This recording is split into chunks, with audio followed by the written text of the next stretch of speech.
Tourism to the U.S. is on the decline.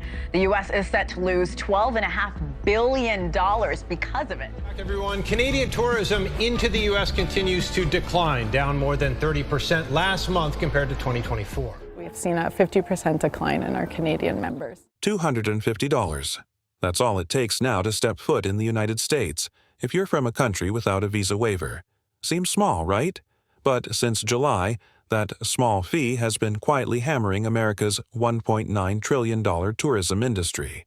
And this isn't just some spreadsheet problem, it's playing out on the streets. Hotels in Miami are sitting half empty. Vegas casinos are cutting shows.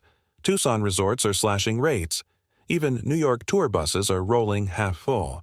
Restaurants can't find enough customers or staff. Airbnb hosts are quitting. Theme parks are closing early. And here's the warning. This isn't a slow summer. This is the moment millions of tourists worldwide are deciding, no thanks, not worth it. If the biggest names in American tourism are already bleeding, the question is, who's next to vanish from the map? Let's start in Tucson. Once a desert tourism hotspot, the city is now eerily quiet. Gift shops untouched, hotel lobbies echoing. Since the $250 visa fee took effect on July 4, 2025, international arrivals have plunged. Visit Tucson reports a 32% drop in foreign travelers. Nearly 40% of local tourism businesses have either laid off staff or shut down temporarily. Not because demand shifted, but because it disappeared. In 2024, Tucson was expanding airports and building momentum. Now, it's staring at empty rooms and closed until further notice signs. And if Tucson can crumble this fast, other cities are on borrowed time. Next stop, Spokane. This summer, its international student programs collapsed. J-1 visitor numbers plunged, 7,000 fewer visas issued in May compared to last year. Resorts couldn't find housekeepers, cooks, or front desk staff. Managers cleaned rooms themselves. Festivals vanished from calendars. Airbnb cancellations spiked. A minor policy tweak ended up gutting the workforce that keeps hotels open, beaches clean, and attractions running.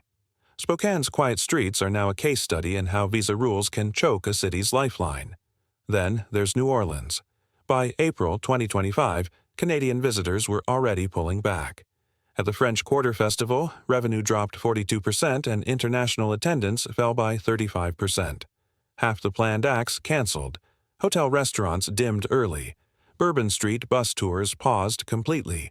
The city scrambled to invite Canadian media, but the damage was done. Millions lost in food, music, and lodging. And when New Orleans loses its festive glow, you know something's deeply wrong.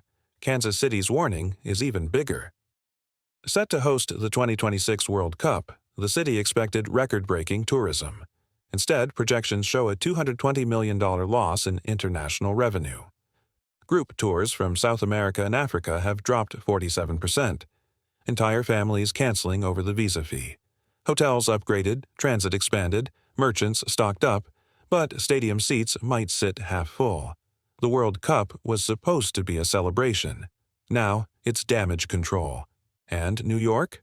The World Travel and Tourism Council projects the U.S. will lose $12.5 billion in international tourism this year, and no city will be hit harder. 2 million fewer visitors means a $4 billion drop in spending. As revenue dried up, NYC cut its international marketing budget, triggering a spiral of fewer bookings, more cuts, and more empty streets. Broadway box offices are half sold. Luxury brands report slumps. For a city built on global buzz, this is a flashing red light.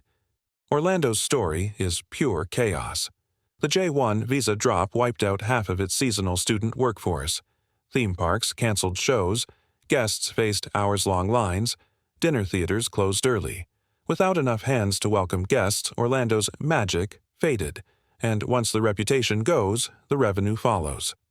Chicago's collapse is quieter, but just as real. Hotel lobbies are silent. Architectural tours run at half capacity. Cultural exchanges are shelved.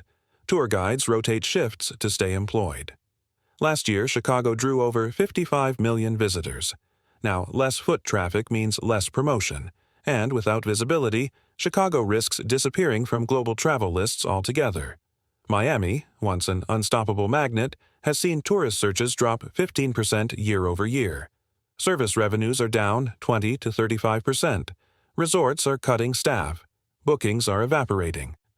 Despite hosting 6.4 million international visitors in 2024, generating $7 billion, Miami feels hollow in peak season.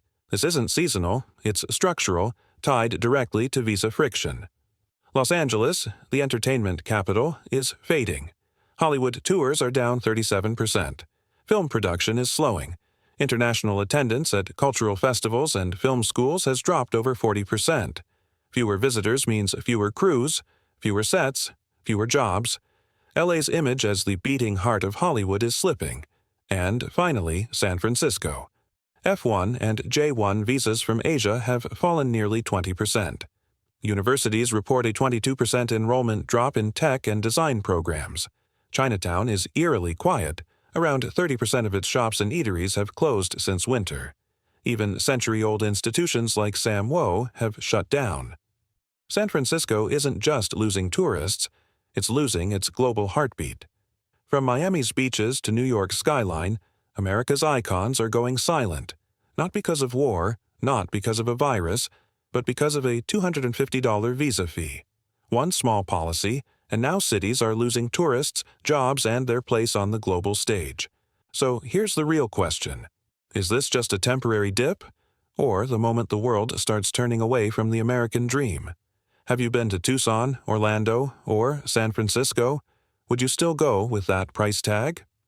Drop your thoughts in the comments because the future of U.S. tourism might just start with your voice.